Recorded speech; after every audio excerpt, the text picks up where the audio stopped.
Hello friends, कैसे हैं? बढ़िया। Yes sir. चलिए आज स्टार्ट करते हैं अपना एक बहुत ही इंपॉर्टेंट केस लॉ। और ये लैंडमार्क केस लॉ है Shyam Sel and power limited का। इलाहाबाद हाई कोर्ट ने डिसीजन दिया है, एसएससी यानी कि टैक्स पेयर के फेवर में दिया है। और उस लूप होल्स या उस पॉइंट को बताया है जिसको जानना बहुत जरूरी है आप सब लोगों के लिए, चाहे वो प्रोफेशनल्स हो, चाहे प्रोफेशनल स्टूडेंट्स हो, चाहे प्रैक्टिशनर हो।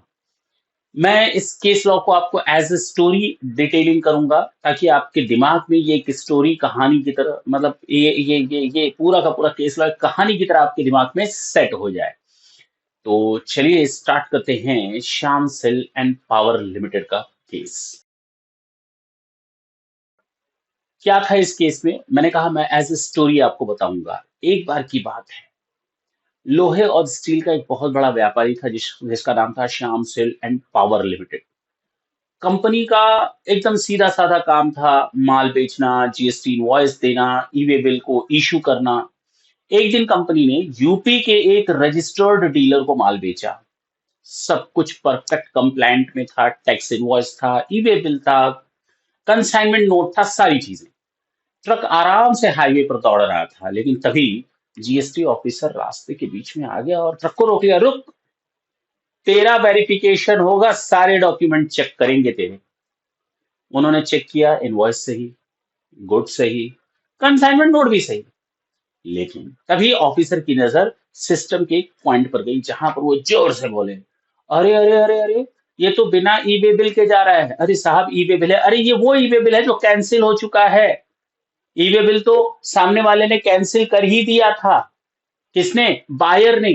अब जो टैक्स पेयर था उसने कहा, सर ये तो हमें मालूम ही नहीं कि बायर ने ई वे बिल कैंसिल कर दिया, और हम तो ई वे बिल के साथ सामान ले जा रहे थे। अब सामने वाले ने कैंसिल किया, हमें पता ही नहीं चला। अब डिपार्टमेंट को तो मौका मिल गया। उन्होंने इस पॉइंट को पकड़ा और ट्रक को तुरंत डिटेन कर लिया और गुड्स को सीज कर लिया।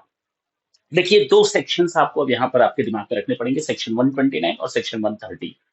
सेक्शन 129 कहता है माइनर ब्रीच की बातें के बारे में बोलता है, और 130 यानी कि 129 कहता है माल रोको, गाड़ी रोको, चेक करो, डिटेन कर लो, यानी टेम्पोरेरीली किसी सामान को डिटेन कर लेना। 130 कहता है मेजर मिस्टेक है, सीज कर लो, ट्रक को भी सीज कर लो और माल को भी सीज कर लो। तो जाहिर सी बात है, ट्रक डिटेन हो गया और गुड्स को सीज कर लिया गया और एमओवी 7 इश्यू हो गया, यानी कि डिमांड नोटिस एक तरह से डिटेन करने के बाद जो इश्यू होती है। कंपनी वाले भी शॉक में आ गए। उन्होंने कहा, सर हमने तो जेन्युइन डॉक्यूमेंट के साथ ट्रक को भेजा था, ई वे बिल हमने सही जनरेट किया था। अगर परचेजर ने बाद में ई वे बिल को कैंसिल कर दिया तो हमें उसकी जानकारी कैसे होगी रास्ते में? लेकिन डिपार्टमेंट ने उनकी बात नहीं मानी, पेनाल्टी लगा दी भाई साहब, और हैवी पेनाल्टी लगा दी 129 सबसेक्शन 3 का यूज करते हुए, और उनकी अपील भी रिजेक्ट कर दी और मामला पहुंच गया इलाहाबाद हाई कोर्ट में। कोर्ट ने पूरा केस ध्यान से सुना, फिर एक बात पूछी, सेक्शन 29 को अकेले पढ़ा क्या आप ऑफिसर लोगों ने? सेक्शन 130 को साथ में नहीं पढ़ा? और अगर सेक्शन 130 को साथ में पढ़ते हो और डिपार्टमेंट को ये डिसीजन लेना भी है, नोटिस इशू भी करना है, तो टैक्स पेयर का इंटेंट टैक्स इवेड करने का था या नहीं, ये कौन पूछेगा? क्या आपने कभी साबित किया कि Shyam Sel and power limited tax चोरी करना चाहती थी? बताओ, तुम बताओ, डिपार्टमेंट वालों बताओ। तो उन्होंने कहा नहीं। क्या डॉक्यूमेंट फेक थे? नहीं सर नहीं। क्या इनवॉइस बोगस था? नहीं सर नहीं। क्या गुड्स बिना डॉक्यूमेंट के जा रहा था? नहीं सर, वो भी था। तो फिर इसलिए कि परचेजर ने ई वे बिल कैंसिल कर दिया, सेलर को आपने टैक्स इवेडर को घोषित कर दिया।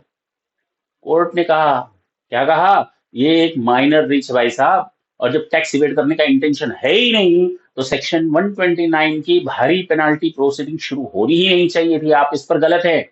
हाँ, अगर कोई प्रोसीजरल या क्लरिकल मिस्टेक है, प्रोसीजरल मिस्टेक इस केस में, तो डिपार्टमेंट चाहे तो सेक्शन 122 की जो नॉर्मल जनरल पेनाल्टी है वो इंपोज कर सकता है, लेकिन डिटेंशन, सीजर और भारी पेनाल्टी कहां से जस्टिफाई करती है? और आखिर में हाई कोर्ट ने पेनाल्टी ऑर्डर को क्वेश कर दिया। इस जजमेंट ने जीएसटी लॉ में एक गोल्डन प्रिंसिपल एस्टैब्लिश कर दिया है। हर टेक्निकल मिस्टेक टैक्स इवेजन नहीं होती। और अगर डॉक्यूमेंट जेन्युइन हो, ट्रांजैक्शन रियल हो, तो टैक्स चोरी करने का कोई इंटेंशन बनता ही नहीं है। और छोटी प्रोसीजरल गलती पर आप 129(3) या एसएससी या टैक्स पेयर को क्रिमिनल की तरफ पेश नहीं आ सकते, उनके साथ ऐसा सलूक नहीं कर सकते। तो ये था हाई कोर्ट का एक बहुत बड़ा जजमेंट। और उन्होंने लास्ट में उनकी जो अपील थी, जो जो डिपार्टमेंट का आर्ग्यूमेंट था, उसके नोटिस को क्वैश कर दिया और टैक्स पेयर के रिट पिटीशन को अलाउ कर दिया, यानी कि एक्सेप्ट कर दिया। यानी कि जो डिपार्टमेंट का जो नोटिस था उसको क्वैश यानी कैंसिल कर दिया, सेट असाइड कर दिया, साइड कर दिया, खत्म कर दिया, फाड़ करके फेंक दिया। और जो रिट पिटीशन दाखिल की थी एसएससी ने या रजिस्टर्ड टैक्स पर्सन ने, टैक्स पेयर ने, उसके उस रिट पिटीशन को हाई कोर्ट ने एक्सेप्ट यानी कि अलाउ कर लिया कि you are okay, you are genuine, और आपकी इस बात को मानते हैं, डिपार्टमेंट इस मैटर पे गलत था। तो अब आपको समझ में आया कि श्याम सिल एंड पावर लिमिटर का केस कितना बढ़िया है आपके लिए। आपको ये इस तरह के केस लॉस स्टडी करने चाहिए और आपको समझ में आना चाहिए। अब देखिए, ये था तो एक पूरा फैक्ट, ग्राउंड ऑफ अपील, उसको एज ए स्टोरी आपके सामने रखने से आपके दिमाग में ये सारी की सारी स्टोरी ढंग से चली गई कि सामान जेन्युइन था, फेक नहीं था, इनवॉइस था, ईबे बिल था, कंसाइनमेंट नोट था। जब सब चीज थी तो आप हमें कैसे क्रिमिनल की तरह पेश आ सकते हैं? जेन्युइन बात है। नेक्स्ट सेशन में इसी तरह किसी केस लॉ को लेकर के आपके सामने आएंगे और उसको डिस्कस करेंगे। नेक्स्ट सेशन तक के लिए tata and bye bye. Thank you. Thanks.